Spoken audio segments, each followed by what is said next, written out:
Bonjour à tous. Alors il y a beaucoup de faux comptes gérés par des sociétés de communication, payés par les lobbies de l'électromobilité qui viennent nous asséner mensonges sur mensonges dans les commentaires de mes vidéos ou d'autres chaînes ou encore sur les forums.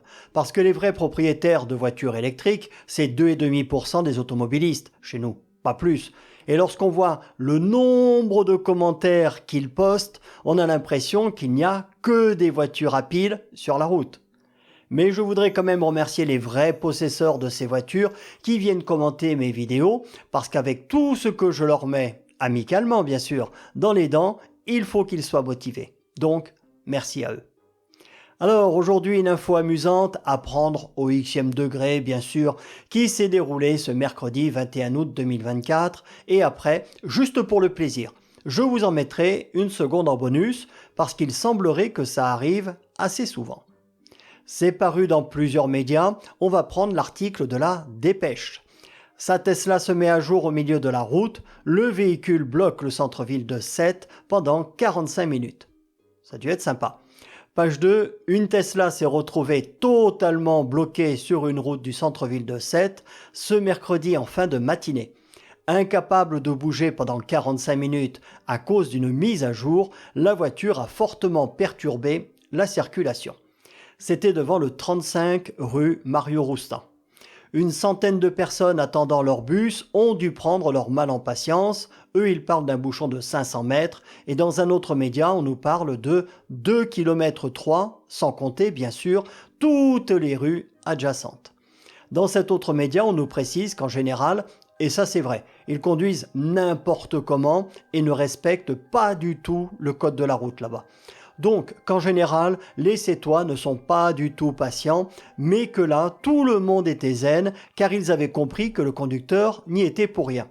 Alors j'ai un gros doute là-dessus, il a dû y avoir quelques mots d'oiseaux qui ont fusé quand même. Donc en plus c'était un jour de marché, et la police municipale a tenté de faire ce qu'elle pouvait pour fluidifier la circulation. On en revient à l'article de la Dépêche où l'on nous précise que c'est bien une mise à jour impromptue du système du véhicule qui est à l'origine de cette situation. Impromptue donc indépendante de la volonté du conducteur. On est bien d'accord. La voiture étant alors totalement bloquée au milieu de la circulation. Ça devait être marrant, j'aurais bien aimé être là pour filmer. Alors on passe tout de suite au deuxième exemple qui est encore plus hilarant et qui s'est déroulé en Californie. Alors, je ne vous mets que ces deux-là, mais j'en ai trouvé plein d'autres, bien sûr. Le calvaire d'une conductrice bloquée dans sa Tesla par 46 degrés à cause d'une mise à jour. Donc, une tiktokeuse californienne qui était en train de rôtir comme un poulet et dégoulinée de sueur, piégée dans sa Tesla pendant la mise à jour. Je vous laisse imaginer la scène. Elle pensait que ça ne durerait que 20 minutes, mais en fait, ça a duré le double. Même 20 minutes bloqué dans ta voiture en pleine canicule, c'est beaucoup trop. Aucune fonctionnalité du véhicule n'étant disponible, donc pas de clim, et elle n'a pas voulu déverrouiller les portes manuellement car elle avait lu sur Google que ça pourrait endommager le véhicule. Mais dans quel monde on vit les gars ? Ne pas pouvoir ouvrir les portes de ta voiture parce que tu as peur de l'endommager au niveau électronique bien sûr. C'est de la folie. Moi, ma voiture, je tire sur la poignée et la porte s'ouvre. C'est simple, c'est mécanique, c'est fonctionnel. Quel besoin ont les gens de vouloir toujours tout complexifier ? Je ne comprends pas.